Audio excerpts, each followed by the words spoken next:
I work on bikes for a living, but I also work on them for fun, just in my own spare time.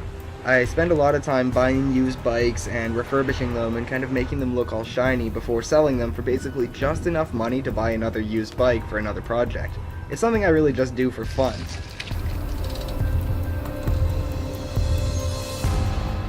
Recently I saw my old roommate and elite member of my inner circle, Jonathan, and he gave me an early Christmas present, which was a used BMX, just to do what I normally do with it, build it up and, find a home for it.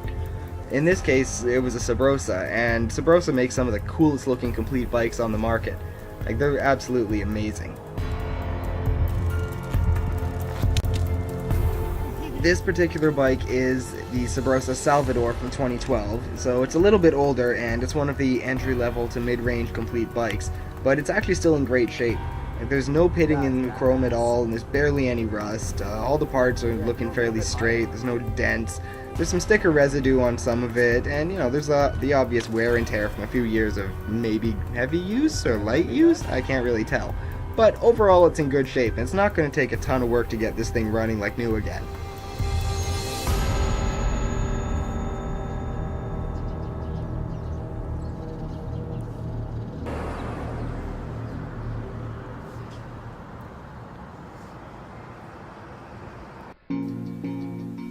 The first step in getting this thing running properly is to deal with the back wheel. Now, it's kind of a long story about the wheel that's on here, but this is not the original wheel, and it's not the wheel that came with the bike. I think that hub's from a GT. It pops and it clicks, but the rim is pretty good, which is what matters. The wheel that came on the bike actually had a pretty nice hub. It was an Clad Pulse, which is honestly one of my favorites. Like, I love that hub. And the rim on it was honestly beat to crap. It was a nice rim, but it had a dent in the sidewall. Like, there was nothing I could do about that. There was a big gouge in it from where it was slammed into some sort of concrete.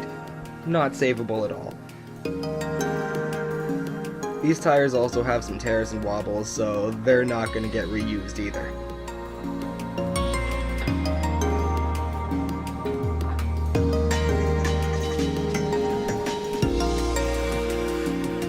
Once I have the good rim completely removed from the dead hub, I actually tape it to the bad rim in the exact place so that the valve holes line up.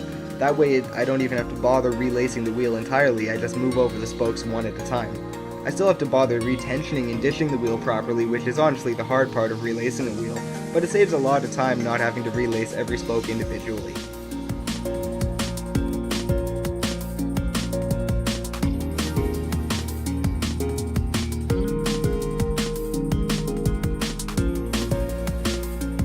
In my opinion, knowing how to true or straighten a wheel is a basic requirement for a skilled cyclist, but knowing how to tension a wheel from scratch is something completely different, and it's taken me years of practice to be able to do it without getting any hops in the wheel and getting the wheel perfectly true.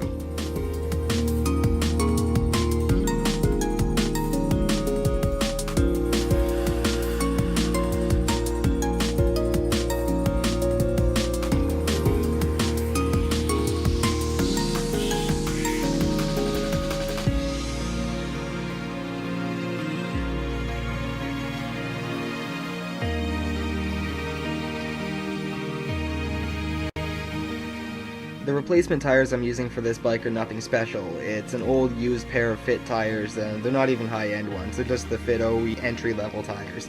They're nice and fat though, and they work for street, so they're gonna do fine for this build.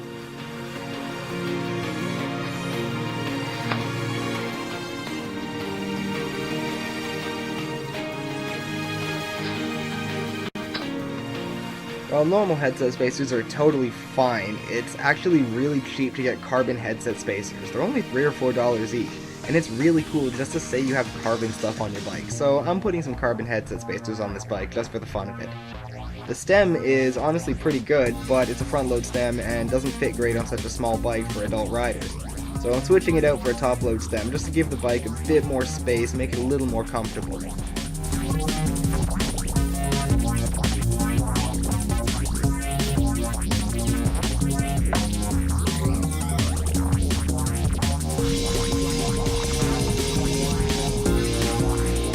The stem I'm using is from Haro, and I chose a Haro part because Haro stuff, especially the 78 stem, are really affordable, but they're really good quality components and they're usually pretty unique. I really like what Haro does with a lot of their components these days.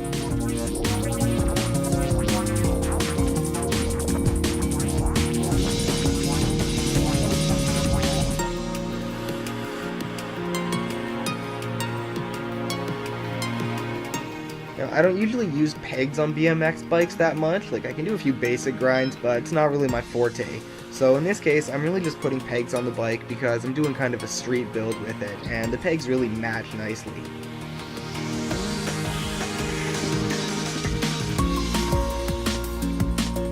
Again, I've chosen to use Haro components for the pegs. These are a slightly used pair of 1978 pegs, and they're really good quality for the price. It's like $25 for a pair, and they have anti-spin pins and everything. I really like these. In this case, I'm choosing to use 3 pegs because, it's what I have sitting around. I don't want to buy a new set for a used bike, 3 pegs is actually kind of trendy for street. So be it.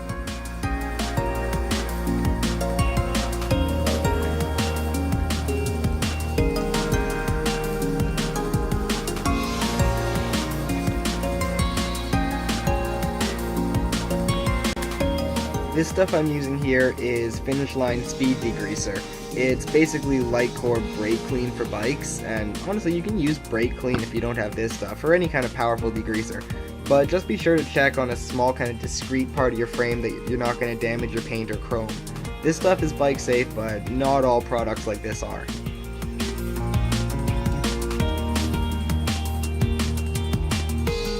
After getting rid of all the sticker residue, I'm using Pedro's Bike Plus to really give the bike a good shine.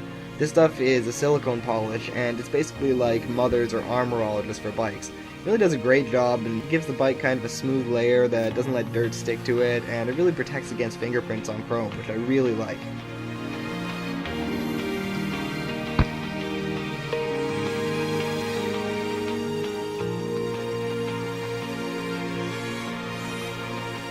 Oh, hi Nash.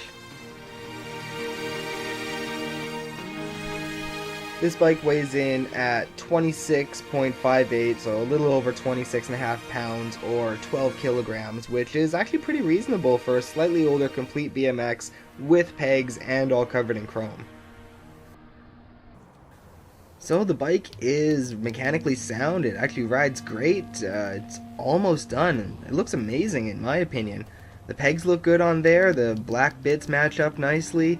I actually changed out the red crank for one that was basically the same thing but black, just for aesthetics, because I had it lying around.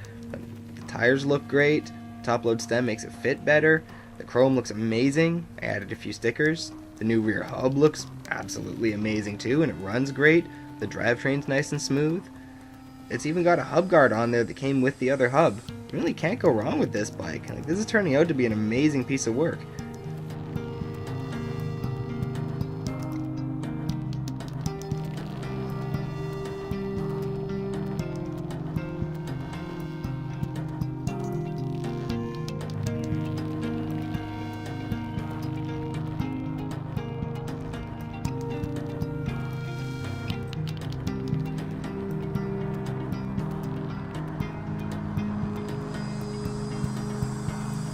So like I said, the bike is almost done, but there's one thing this bike really needs just to finish it off, other than a few little accessories here and there, and that is brakes. It's got welded brake mounts on there. I can't unthread them, and it's such a nice bike that I don't want to hacksaw those brake mounts off. So, adding brakes is the only solution. I've got this set lying around from Salt. These are great brakes, they're affordable, and it's like 30 or 35 bucks for a set. And they're nice and reliable, they give you good power. The lever I'm using is the Eclat Sniper lever, which is great, and I have this little Tioga lever cover on it, just because it's really comfy and makes the brakes feel nice and snappy. The cable I'm using has like a slick coating on it that makes it slide really well inside the linear housing, so I can actually throw a bar spin with this cable and the brakes won't tangle up and they'll still work great after that.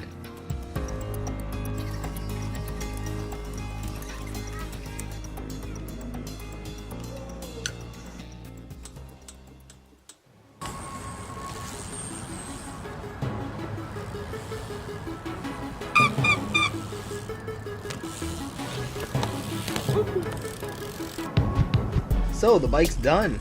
It actually rides pretty nice and smooth, and this little test ride's the first chance I'm getting to really rip it around more than just, around the block in my neighborhood. In the bowl at Iceland, it really rides nice, it transitions pretty well, but you can kind of feel the weight, and the slightly outdated geometry means it's not quite as snappy as some of my other bike builds. But it's really nice, it gives you good confidence, and it's a good bike. I mean, for a free bike, I really can't complain about this thing. Like, this thing's amazing.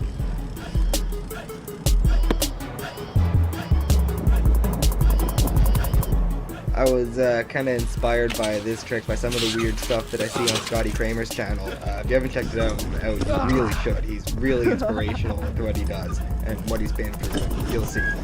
This didn't work out quite the way I intended, but it was still kind of fun to try. I love it when there's chunks of ice at Iceland, just 'cause it fits so perfect.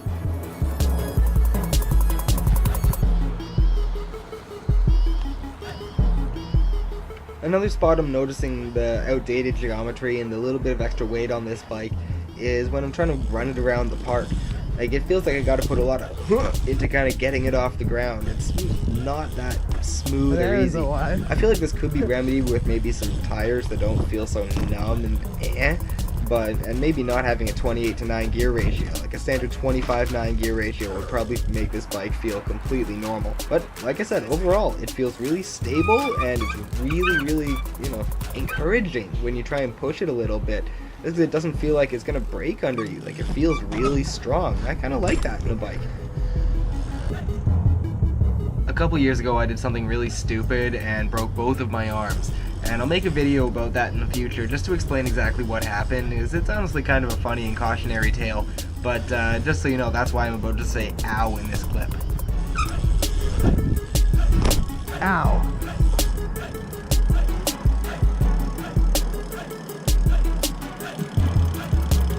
My arm did not like that one.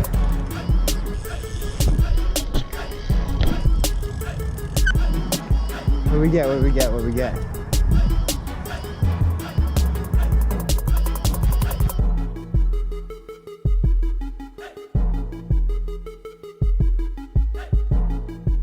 When I started making this video, I just kind of wanted to show off the bike that I had, because it was a really cool bike. But as I got more into filming a video and working on the bike more, I kind of wanted to show what can be done with a really cheap used bike that, you can get these things for $100, $200.